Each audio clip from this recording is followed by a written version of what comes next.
We are chef for ene ewie. Me the latest ne kakra beba details kakra wo mo transfers na ansakra na nyame adu mechina Europa League final ye hu de obeje ese Manchester se Spurs ne beje. Enti ma memfa updates kakra ne mbra. Barcelona ebo Inter Milan ewo UEFA Champions League semi-final second leg, That was on the 6th of May. And omo boy ewo gusepe mienza San Siro. Naken after the game, Anna Inter Milan for head coach Simone Inzaghi ekoshia Inter Milan impanyimfo. Ano see the team or person ohyehyɛ ne next season no. Akra na ye friend Fermin Lopez o si akan de Barcelona no. Nani gye ne ho. Na nkonya ya.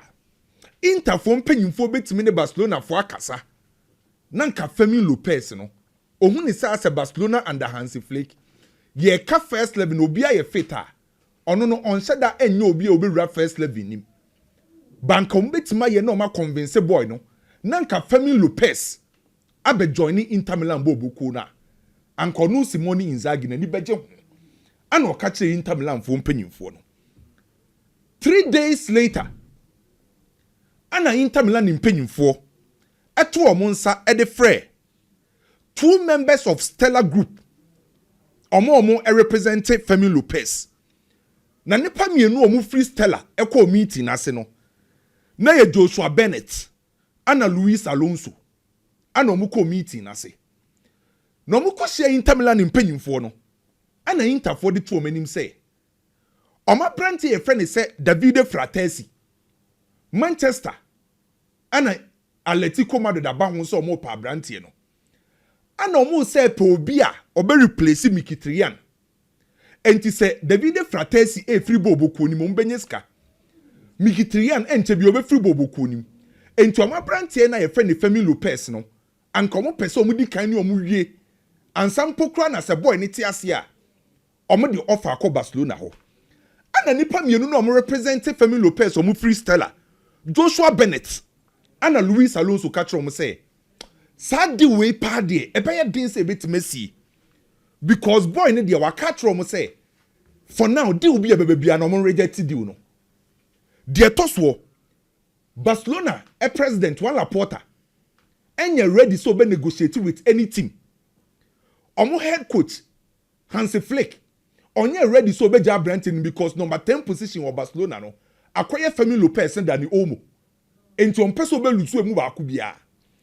Ana fans na nka so nwo Barcelona no abrante na yesa nche Fermin Lopez no omo da abrante na koma so nti omo nye ready so mbeja abrante ni na enche bia na Barcelona renew the contract October year etwem 2024 omo renew the contract at the court 2029 wo release clause of 500 million euros ewom enti so omo interfo ani abre Fermin Lopez so a eni age so omo kukrus kakesie bia emma Barcelona ntimi nka da bi na interfo kro no nyidie se omo se ska no. Ana nipa mienu omo represent Stella for no eye Joshua Bennett ana Luis Alonso ka kire Inter Milan fo mpanyimfo a omo say sadi we die ebe den say omo betima akọ Juan Laporta ni ma ka kire say Inter Milan fo epe no by Inter for say omo die omo hwe anim say omo nkoka bibi ntre boy no because Davide Fratesi be free bobo ko nim ana Brante fense Mkhitaryan Fermin Lopez ton person be replacement by king meeting ase no onim say Stella for ne catch Inter for say Manchester for cry the 50 million euros by Barca rejected. Enti say na ye wo ho ni nyina Manchester for the 50 million euros akọ Barca wo for Fermin Lopez ama Barca rejected. Enti yenim de ba kosie say Inter for the bid beko ana so mo mfa bid emba. Me call Real Madrid da. What is story no ho about eye anti-Budeme. Na nipa wo push sa deal no. Eye Florentino Perez. Conversation occurs between Florentino Perez and Xabi Alonso. Or the to Xabi Alonso and him say 2023-2024 Madrid La Liga or the Champions League. Ye ka key players are nkofo bo Vini ni abo Jude ni abo Courtois. By no mu player ba ku bit bencha. E so many me den say dey a ofi bench ba. Obesisa nioma de Real Madrid bobuku no. Eni abrante friend say Hoselu. Sa season no na Hoselu mpokra no. Ye ka Real Madrid regular players on ka ho. But not na your third choice or third top scorer.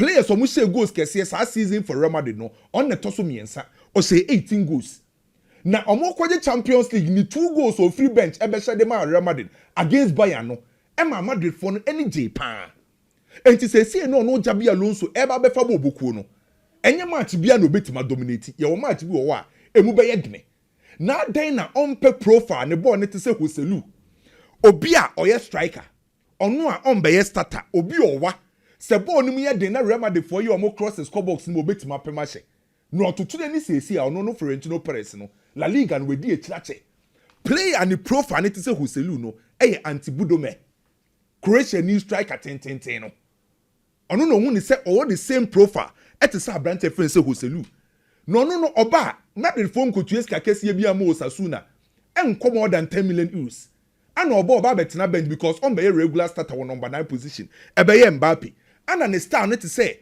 Hoselu pepepe na this season in Pokra no Real Madrid for struggle because assume ye den a just a Rudiger no ye center back no a ye ten no on the bejina box ni ye crosses no entire no mo confess play and profile te say Hoselu ye anti-Budome ba wa catch Xabi Alonso say on force no say Xabi Alonso gitu say opesa profile ne dia ono Florentino Perez obeli this deal no enti eye no crest Florentino Perez a propose anti-Budome e dia che Xabi Alonso ni nyina wo Xabi Alonso so obeji atum say onjintu yen twanso ni enko England Chelsea ekofa Renato Viega edi free FC Bar edi ne buy omutua 14 million euros and ekofa Abrante no Chelsea for me yet ase say ade ba ko ma omani je Renato Viega ho no eye ne versatility otimi bo as a center back a left back and otimi bo as a defensive midfielder bo ba ye na ohun nioma so yi and ma Chelsea for ede Abrante ni kopie mu e wo Juventus Chelsea eje 4 million euros every Juventus for sa loan no na Abrante no ekọ Juventus ne modern ba akoso ani wo Juve ama Juve mpenyin for say omo pese omo ye deal ni permanent ana omo call Chelsea for mpenyin for say anka Renato Viega ne pese deal ni permanent because ye hu ne say Abrante ni poko ni future with Chelsea ana Chelsea for say no problem samo pen dia permanent deal ni ye beji 50 million euros ana Juventus for say says kan wo soro dodo 50 no mo ntimi ntua no mo Juventus no omo sika sem wo fom omo mpokra fiat for no twe omo after say Ronaldo free on his kana e ko ohoso Juventus ne nkoyi enti 50 no wo soro Chelsea for say omo ntis kan so kapre 1 euro kromo nyi mfre so enti Juve ni 50 million euros a omo nja Abrante na chidi na onim say Juventus mpanyifo decide say Chelsea pay 50 million euros dia omo Abrante bi e friend Douglas Luiz omo koto ni 50 million euros every Aston Villa and de ne baye na Douglas Luiz na omo koto ne baye no obaye nyoma nkoyi ne value ne so ate say from 50 million euros na above 40 million euros enti saa dia eni omo de Douglas Luiz omo value ni 40 million euros no na omo de 10 million aka ho na omo de akọ Chelsea already at the time na Douglas Luiz so Aston Villa no na Chelsea pen dada enti say Douglas Luiz value ni 40 million euros a omo Juventus e de 10 aka ho na akoye 50 for Renato Viega Chelsea for catch omo say omo mpe player plus cash omo pe cash nko enti Juventus decide say Douglas Luiz no omo discover ka ho na omo de akọ Newcastle for Sandro Tonali Chelsea where biem na omo pe Dinhausen and say Dinhausen e call Real Madrid Chelsea e likely say Disasi ana bedia shell on beton baako Disasi dey so obolon with Aston Villa bedia shell so no Inter Milan te said ye wo kan ye no aye confirm say Inter Milan for show interest e wo bedia shell mu so sa two center backs ne Chelsea beton baako na story no e beto odwa so na wo si etwem say ye no kra na say ye no kra confirmation na ba say ye no kra say Chelsea ne Ayas a defender hato e twetwe nkomo aye confirm say Chelsea ne Ayas defender hato e twetwe nkomo na adekronti ama Chelsea epe player no based on omo policy omo pe young talented player the quality no wasoro a obe fit Chelsea project ne pepepe no omo tutu omene na omo say hato no or 19 years or a very good otimibo as a left center back and a right center back na Chelsea ne Ayas for twetwe nkomo na no and Ayas for dia to Chelsea nim say hato no enyem nkwa na mupo na Liverpool mpokra so wo ho un say uko Liverpool Netherlands collection na aba ho Holland for players ne ko pa omo head coach slot e Netherlands ni omo captain Van Dijk every Netherlands say Jeremy Frimpong Netherlands ni and omo midfielder Ryan Gravenberch Netherlands ni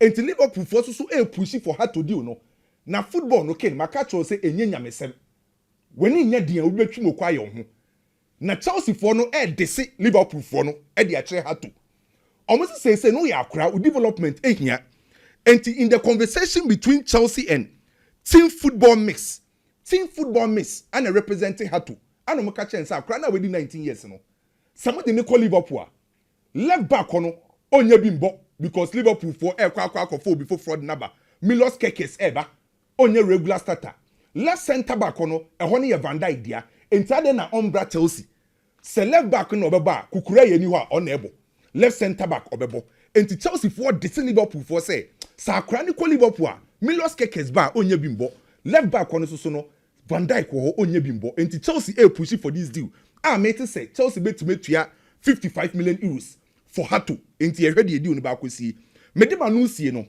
ma me nko wie wo Liverpool ne Manchester City ntokwa no enu aye di nkomo bebre about Milos Kekes say Liverpool for no ma ye meeting Liverpool for present your first bid near 35 million pounds additional 5 million na akoye 40 na nkomo twetwe na nsi because Bournemouth for ne say is kaniswa na kin anopai ni awie won say what Man City din wo mpa say Man City for so abel room for Milos Kekes no na story ni any details awiem the new director of football for Man City Hugo Viana and a friend Bournemouth for president of football operation Thiago Pinto omo nyina free Portugal and our friend Thiago Pinto busa ne say na enu amone Liverpool for meeting ni say ne kosi ye and also ye meeting bibia koye ba Liverpool for sika nom de bae no endru de ye pe no and papa friend say Hugo Viana say Liverpool for ntimi ntua de mo pe de a ye Man City for Pep Guardiola crack actually me say ope a specialist the left back unse Man City so after Benjamin Mendy call ye no omunya a proper left back and omu ye ready to pay sa cash no by boy ne de one Liverpool real personal terms by Man City for so you ready to pay the bomb for ne pen. Well, and say when the befa brand here. So say the can you say we say Liverpool 40 years here. Now 45 million pounds no mukutia Edema Bournemouth because Man City are ready to pay that cash. And I'm read that boy sit in a Bournemouth.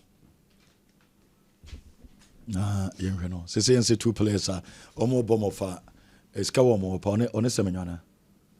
Oh, so what did the house and the house and so much. It's just go. Bournemouth for your business. Oh, they'll do a lot of business. Your business. They'll do. My lost Kekes ne no kwaseme woman say Liverpool for na happen over 1 year. In fact, last year it was Manchester United, Eric Ten Hag na pen. And a United for the Kokwasa sign a deal in the off. My lost Kekes na down for Pani Dominic Soboslai. Close friend. In Tinka, Anyabia Dominic is trying to convince him. The last time I told you, it's a Liverpool priority at the left back position because Chimikas and Robertson, they want to let them go. And see, my Lord said, you're more benefit.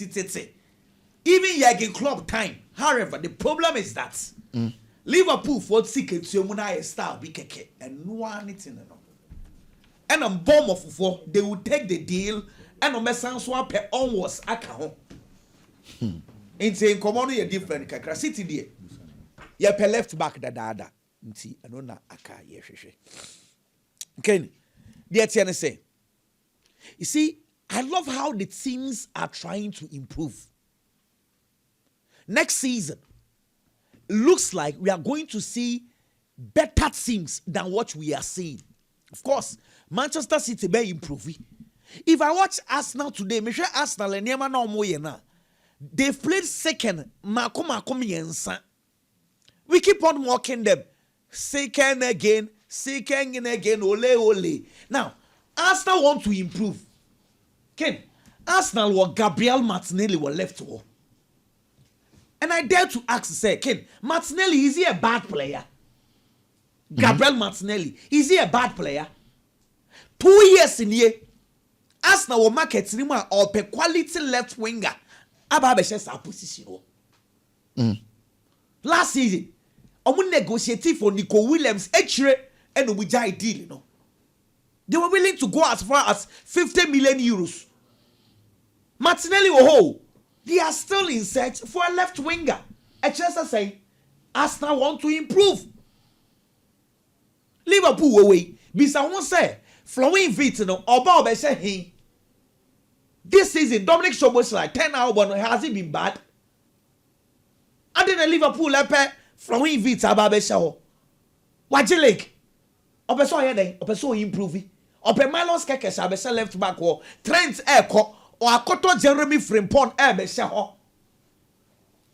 It is a teams ni nyina trying to step up.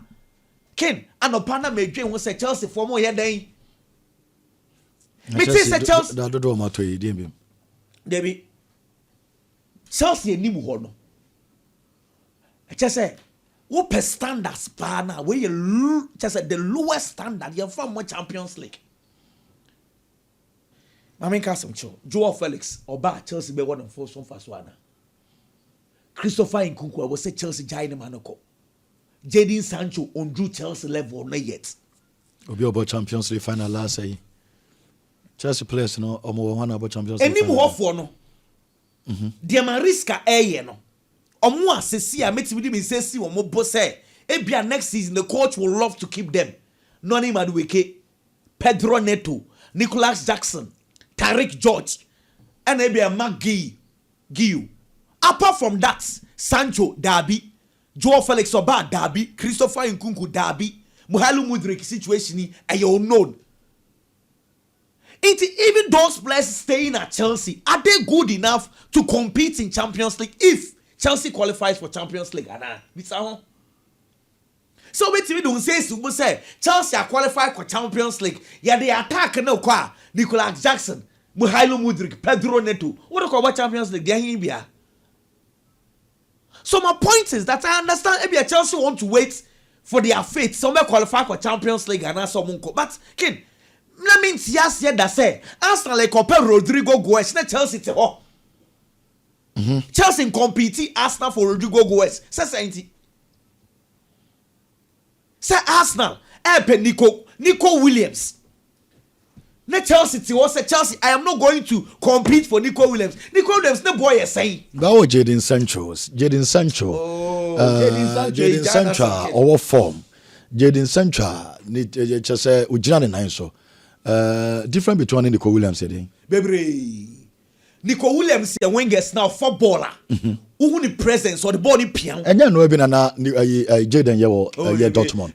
So maybe Sasa or Dortmund. Now then the Premier League coaches now more by United and Chelsea. This I keep on telling people say football there are standards. So Anthony, also call Betis or Bopa.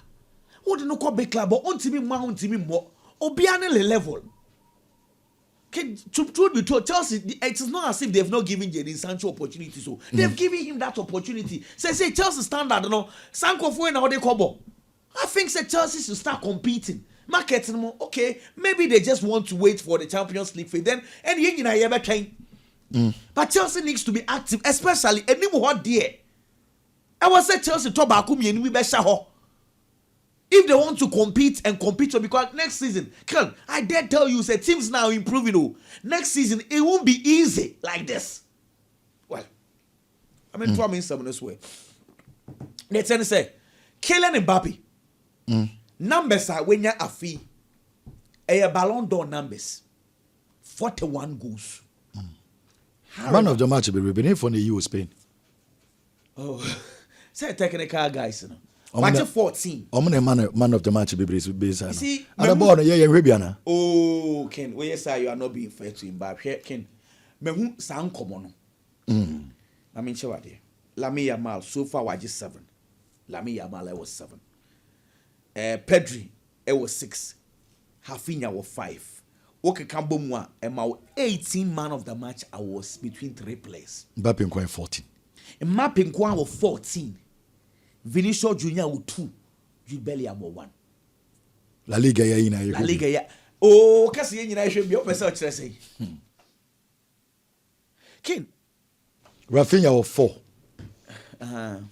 Lamine Yamal was 7. Pedro was saying 5 and 6. Rafinha was 5. Pedro was 6. Pedro was 6. Rafinha was 5. Lamine 7. Lamine 7. Mbappe 14. 14.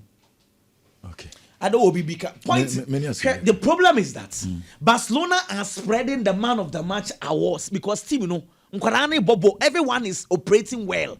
But over Madrid, what this statistic speaks to us, they say over Madrid this season, and Kylian Mbappe Nkwano will show so is serious. But 3 Madrid Barca players combining 18. Exactly. And you're bad 18. Now Real Madrid and Nipa Bako for 14. Now Jude Bellingham ne Vinicius Junior come with the Miami and Sano. It tells you say Afi and you Kylian Mbappe Nkwano will show so is serious or Bebo board the Real Madrid. Because in any case, some numbers way say Madrid for J leg umpa and Kayaka Ballon d'Or and Kylian Mbappe be rebubi. But the numbers na Kylian Mbappe and I keep on saying that it is a Ballon d'Or numbers. However, nobody will regard these numbers because competition na who do team in Rome no you did not do well. It's Kylian Mbappe, he has done well. 41 goals so far na dear. Solid numbers. They thought to be okay. Barcelona for the tennis said DBI because of for me front 3. Normally, ubon say Bako goes I was through bebre. Na Bako die free. Maybe a Bako die he just giving you assist. Mekani esi sudia say the last time a Barcelona J Champions League 2015 Luis Enrique team no. Yewe season na Messi ama Barcelona 58 goals. Neymar no ama Barcelona 39 goals. Luis Suarez 25 goals. But Esan say you cannot compete season with only 3 front players need to know. You need one player be free chireba anya bia na or complementing the effort. That season Pedro gave Barcelona 11 goals. Shade Afi boys me fan to 2 omodi ho. Lamine Yamal 18 goals, Rafinha 34 goals, Lewandowski 40 goals. Ferran Torres na otse Pedri in 2015 no, wama 19 goals. One say in 2015 the gap between the MNS and Pedro na distance ni mu wapa o. But afi distance na ewa but enwa bebre sa. However, Ferran Torres is giving Barcelona goals. However, in Komami ni udini na Deco ene Hansi Flick ekwa meeting say still Barcelona here a front player. Omo the front 3 wo. Omo baako a oka wo giving them goals. Still they are not satisfied. Omo say Ansu Fati ne Pau Victor there. Omo standards ni they are still in the market searching for a forward. Okay. Omo so mo pe forward a obetimi abo as a right winger. About a left winger, obetinya sanso about a center forward. Ni born in because in any case they say they want to be stable with Rafinha, Lewandowski, Lamine Yamal. But still now almost open another forward at the account. So Arsenal go forward we go almost go for Gabriel Martinelli. That boy me when he say I say respect Onya ana. Hey, Rodrigo respect. Oh, I agree. Gabriel Martinelli, Arsenal team on your body cry. I agree. He's young. I think he's 23 years. Martinelli beats me about Barcelona. But I say in Komu it is going in favor of Marcus Rashford if Obetimia convince Manchester United to take less because Barcelona vote to have 40 million now. Man, you for Rashford. What I say? Okay. It is if Rashford can convince Manchester United now, figure no a way less okay for Barcelona, they will do that. And yes, sir, Nidinia out of the box because of Sika Manchester United are looking at. But me know what say still Barcelona are searching for a centre forward. Well, I know Ayel Dawson. Biggie, bra na yenim komo kakra. My mention here from Manchester United. If you ask the about what me sure say player be any budget, na player be a be kai pa. A coach or ball under that particular coach. Na ne career no a progress and as a name a con kind of such a player. Inti I'm sure say Barcelona this particular season. Player about what ni rent me fi Hansi Flick da. E be Rafinha. Rafinha in the sense that at a point, no a player or mu jane kwa man free Barcelona team ni mo. Nico Williams and come up and mua. But eventually a new coach steps in. Coach is stepping in on any Juma Waya wa Branty and today. Oh, you Barcelona top 3 players are ultimately Rafinha and Fermin. As the coach I friend say Hansi Flick. There is no way say Rafinha every be fi and I say the be free na no muda. You a lot of coaches are improving players' performance. And when it gets to that particular stage, players they are highly indebted to those coaches because some of you say, "Omo na asasa niama di amo kaya."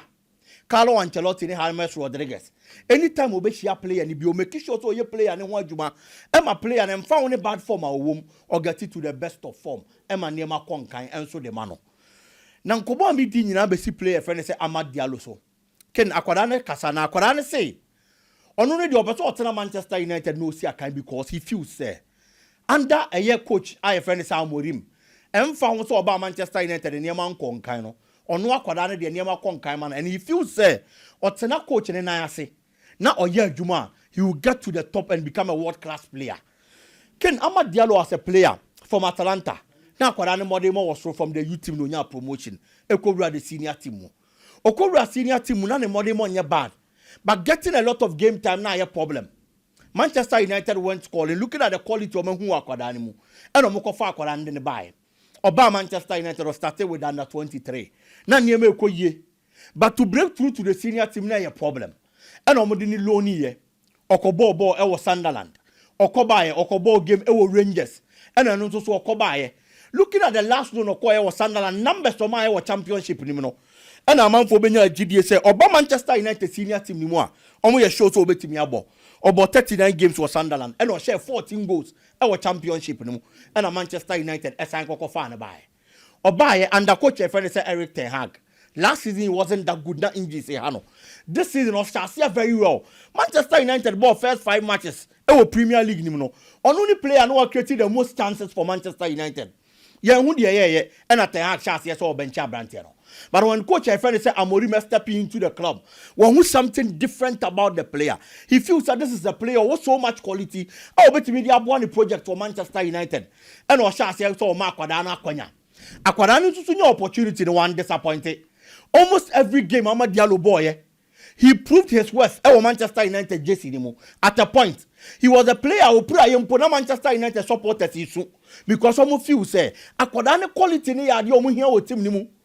Anytime be or fit be as a so team ball. As we speak this season, you be just a United best player. Obeka say you Bruno. Yes, you true. But per numbers, so you Bruno free one more. Second best player of Manchester United. MA player friend is Amad Diallo. Bruno has 8 goals in the league. Amad Diallo has 7 goals in the league. I'm 6 assists. It's in the numbers no under papa friend is Amorim. Kosoro and yema kon kind of man. And for a young player like that, no baba be share coach or bringing out the best in him there. Ubisano so person tena only coach in Juma. He is going to say yes, obey here coach in na Juma because the coach has brought out the best in him as a footballer. And into them other examples. Rafinha and Hansi Flick there, Carlo Ancelotti and James Rodriguez there, and I believe that this is one player under Ruben Amorim or Manchester United and found the bad performance or poor performance of the team. One player coach and improving now Manchester United players and yaje. No money never do one dance a player friend is Amad Diallo. Ken Tottenham is still looking for a coach. Now a team back what better about teams this year. A Brentford for coach a friend is Thomas Frank.